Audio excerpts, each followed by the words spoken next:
They sold her for being barren, but the widowed rancher said, "I never wanted children, only you." Willow Creek, Montana Territory, 1882. Evening settled heavy over the town square, where torches flickered against the wind and wagon wheels sank in thawing mud. The air was thick with wood smoke, sweat, and the metallic scent of coin. Men called out bids for cattle and horses, while children tugged on their mothers' skirts, begging for sweet rolls.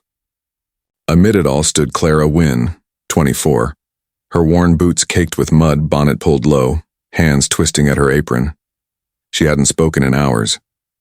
There was nothing left to say. Her father, Samuel Wynn, once a respected breeder of fine horses, now looked like a man frayed by failure. His debts were whispered about from one end of the county to the other. Now he stood on a rickety crate, his voice hoarse from drink and desperation.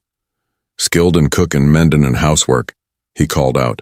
"Hard worker, loyal as any soul you'll meet. Only flaw—" He hesitated, his throat tightening. "She can't bear children." The crowd hushed. A few men snickered. One woman clucked her tongue and turned away. Clara's pulse pounded in her ears. She stared at the dirt, wishing it would swallow her. She had tried everything.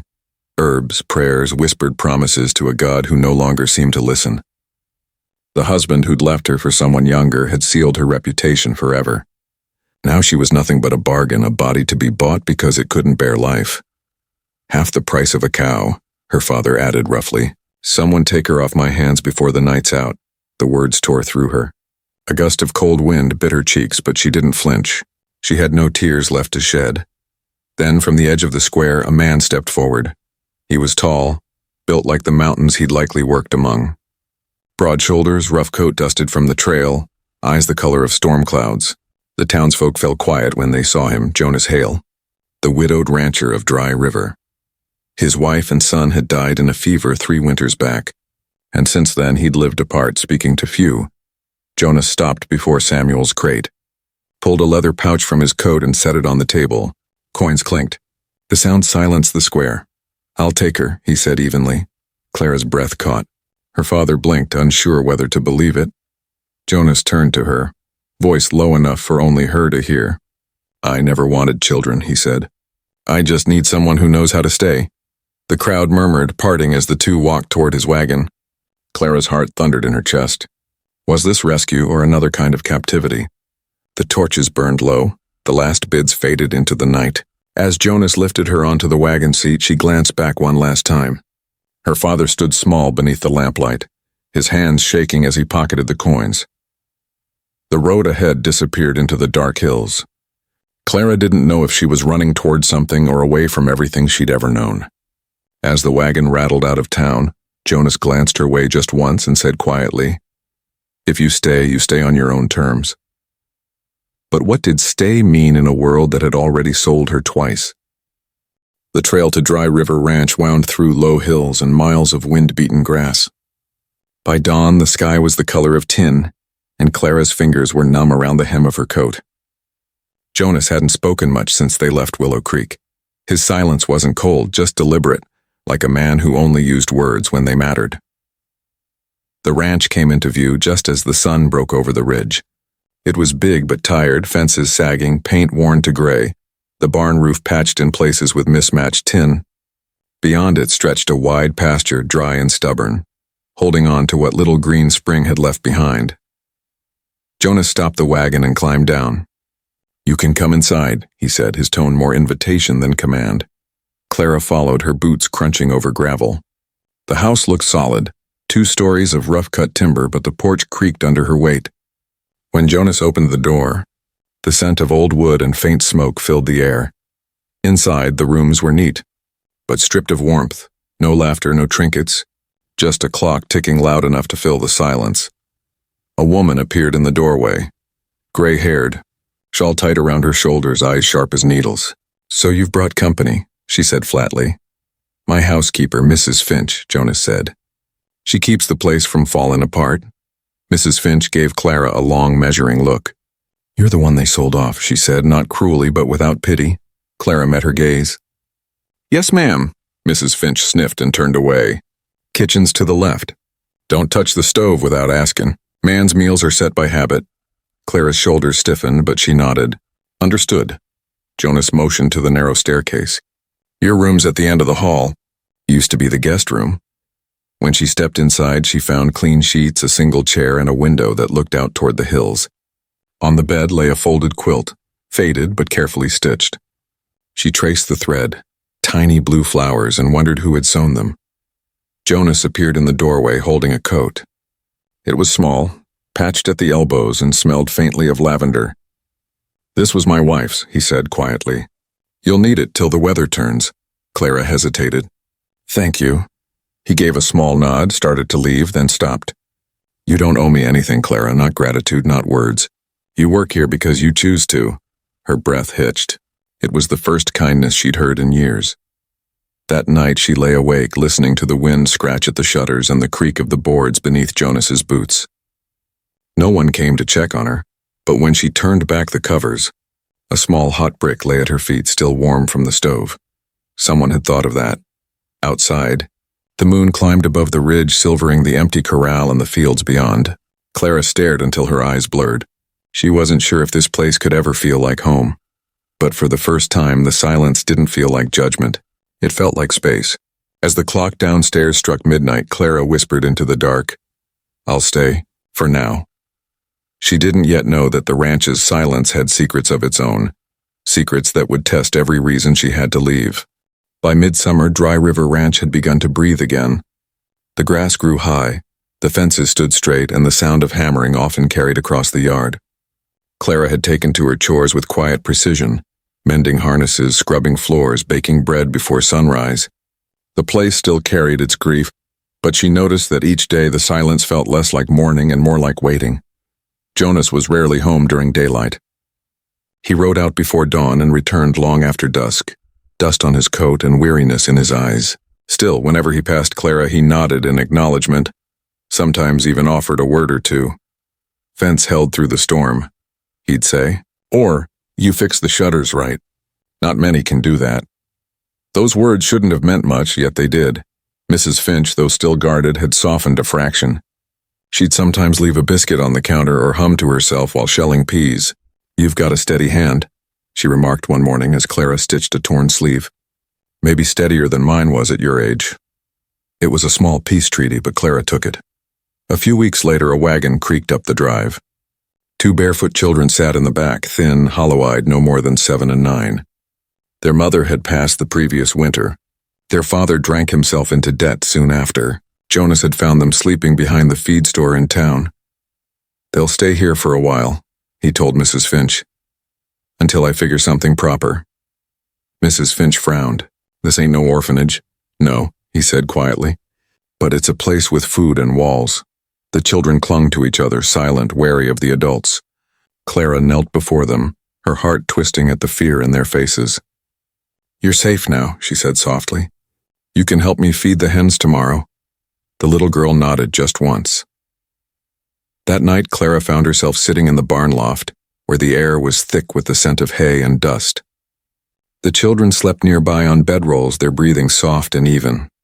She picked up an old chalk slate from a shelf and began to draw letters, her fingers moving without thought. The next morning, when the children stirred, she handed them the slate. Want to learn to write your names? The boy's eyes brightened. You can teach us? I can try, she said with a smile that felt strange on her face. Strange, but good. From that morning on, lessons became part of their days. Clara taught them letters, numbers, and stories from the few books left in the house. Jonas never interrupted. Some evenings she'd notice him standing outside the barn, arms crossed, watching quietly as the children recited words by lamplight. He never said a word, but she could tell. He listened. One evening, when the sky was streaked with orange and the barn glowed with lantern light, Jonas stepped inside and handed her a small parcel. Inside was a new slate, smoother than the old one, and a bundle of chalk tied with twine. Figured the ranch could use some learning, he said. Almost shyly, Clara looked up, caught off guard by the softness in his tone. Thank you, she whispered. He nodded once and turned to leave. As his shadow disappeared through the doorway, she looked at the 2 children still tracing letters in the dust. For the first time since her world had fallen apart, Clara felt something stir, something quiet, stubborn, and alive. That night she whispered a truth to the dark. Maybe I can't bear life, but I can help it grow. Outside, the wind carried that promise across the plains, straight toward a storm that neither she nor Jonas could yet see coming. Autumn came early to Dry River. The nights turned sharp, the air heavy with the scent of rain and cut hay. The fields took on the color of rust, and the sky stayed gray for days at a time. By then, Clara's little school in the barn had grown. A handful of children from neighboring farms came each morning, boots muddy, cheeks red from the cold. Jonas never stopped them. If anything, he seemed to build fences slower, split logs quieter just to listen to the laughter spilling from the barn. The house, once hollow, began to sound like it remembered how to breathe. But good things in Willow Creek country never went unnoticed. One afternoon, Clara heard the whispers in town. At the general store, behind crates of flour, women spoke in low tones. That Barren girl's running a classroom now, teaching other people's children because she can't have her own. She was sold, wasn't she? What kind of woman lets that happen twice? The words followed her home like dust on her hem. She tried to ignore them, but soon parents stopped sending their children. One morning, only the 2 orphans remained, too loyal or too unwanted to care about town gossip. Clara sat in the empty barn, the chalk cold in her hand. The silence hit her harder than she expected. When Jonas returned that evening, she was still there, sitting on the steps outside, arms around her knees. He dismounted, silent as usual, and walked to her. "They stopped coming?" She nodded, unable to find words. Jonas looked toward the barn, its windows glowing faintly from the lantern she'd left burning. "Folks talk when they're afraid of what don't fit their ways," he said. "You ain't done wrong, Clara. They just don't understand what it means to care without claiming." She looked up at him then, tears stinging her eyes. "I thought if I gave what I could, that'd be enough." His voice softened. "You did." It was. He turned and walked toward the barn. She followed, uncertain. Inside, he picked up a rusted lantern from the shelf, lifted a floorboard, and pulled out an old wooden box. The hinges squealed as he opened it.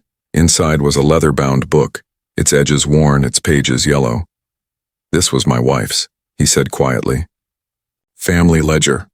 Been passed down since before my grandfather came west." Clara hesitated, tracing the faded name on the cover. Hale family record. Jonas flipped to the last page. "She wrote all our names here. Hers, mine, our boys." His voice caught for just a second. "After they passed, I crossed out the line for new kin. Didn't see the point." Clara glanced at him, unsure what to say. Jonas handed her a pen, his rough hand brushing hers. "If you want, you can add yours." Her breath faltered.